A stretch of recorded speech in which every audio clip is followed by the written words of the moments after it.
नमस्कार मित्रांनो, मी सरपंच मंगेश साबळे बोलतो। सन्माननीय मनोजदादा जरांगे पाटील यांनी काल जो निर्णय दिला त्याचा आम्ही स्वागत करतो। सन्माननीय मनोजदादा हे आमचं दैवत आहे। ज्या ज्यावेळी समाजासाठी सन्माननीय मनोजदादा यांनी पावलं उचलली त्यावेळी त्यांच्या पावलावर पावलं ठेवण्याचा काम प्रयत्न या ठिकाणी आम्ही केला। समाज म्हणून नेहमी ज्या ज्यावेळी पाटलांना गरज भासली त्यावेळी एक मावळा म्हणून आपण पाटलांसोबत उभं राहण्याचा प्रयत्न देखील केला। मग तो गाड्या फोडायचा असेल, गाड्या जाळायचा असेल, रस्त्यावर उतरायचा असेल, पाटलांचा जीव धोक्यात असताना महाराष्ट्रामध्ये प्रशासनाला धारेवर धरायचा असेल, आणि असे समोर चालूच राहणार आहे। जोपर्यंत आरक्षणाचा लढा सुरू आहे तोपर्यंत पाटलांचे खंदे समर्थक, पाटलांचे बॉडीगार्ड, पाटलांच्या जीवाला काही धोका होऊ नये म्हणून आम्ही नेहमी पाटलांसोबत असणार आहे।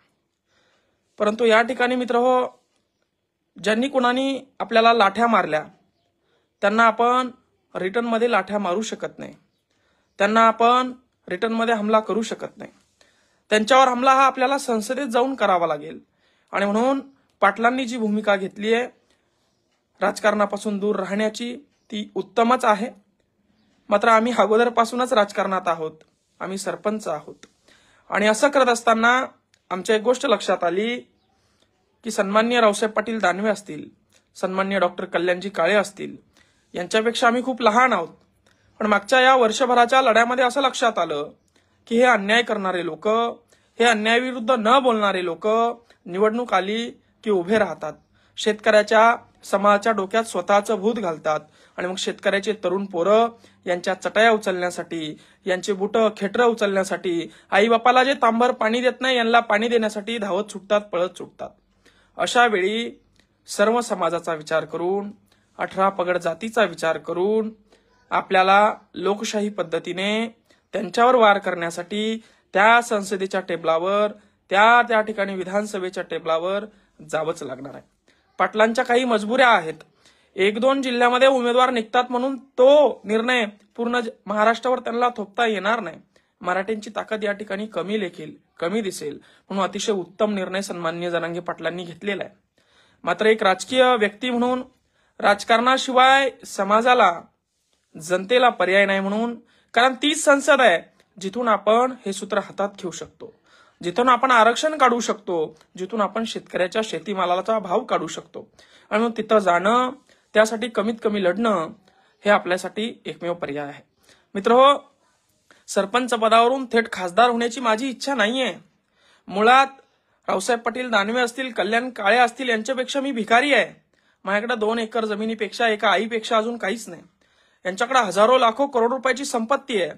पण मित्रहो, माझ्याकडे 50-45 केसेस आहे, ज्या समाजाच्या नावावर, ज्या जनतेच्या नावावर, ज्या शेतकऱ्याच्या नावावर मी आंदोलन केले, त्यांच्यासाठी आवाज उचलला। ज्या ज्यावेळी अन्यायाविरुद्ध आवाज उचलला त्यावेळी एक नवीन केस यांनी माझ्यावर थोपण्याचा प्रयत्न केला। त्या केसेस घेऊन या ठिकाणी आम्ही आता रिंगणात उतरणार आहोत आणि यांना पर्याय या ठिकाणी निर्माण करणार आहोत।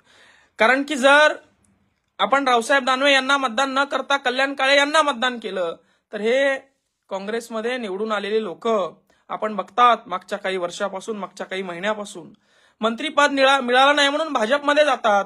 काँग्रेस, भाजप, राष्ट्रवादी, शिवसेना हे सगळे एकच झालेले आहेत। हे स्वतःच्या स्वार्थासाठी आपण आता जरी निवडून दिलं तर उद्या भाजपमध्ये जायला मागे पुढे पाहणार नाही, मंत्रीपदासाठी हे काहीही करू शकतात, हे आपल्याला दिसून आलेलं आहे। आणि ज्यांनी आपल्याला मार खाऊ घातला, ज्यांनी आपल्या आई बहिणींच्या डोक्यात काट्या घातल्या, अशा लोकांना तर आपण मतदान मुळीच देऊ शकत नाही। आणि म्हणून या दोघांनाही पर्याय म्हणून तरुणांच्या भावना समजून, सन्माननीय पाटलांच्या भावनेचा आदर करून, पण नाविलाजाने या जालना लोकसभा मतदारसंघामध्ये आम्ही या ठिकाणी 18 तारखेला फॉर्म भरणार आहोत। हे बघा, आमच्याकडे 1 रुपया नाही, आम्ही अंडरपॅन्डवर या ठिकाणी उभं राहणार आहे, नागडा या ठिकाणी उभं राहणार आहे। पॉम्पलेट नाही, बॅनर नाही, सभा नाही, कुठला प्रचार नाही, कुठला पैसा नाही। तुमच्या मनामध्ये, घराघरामध्ये जो उमेदवार असेल त्याला मतदान करा।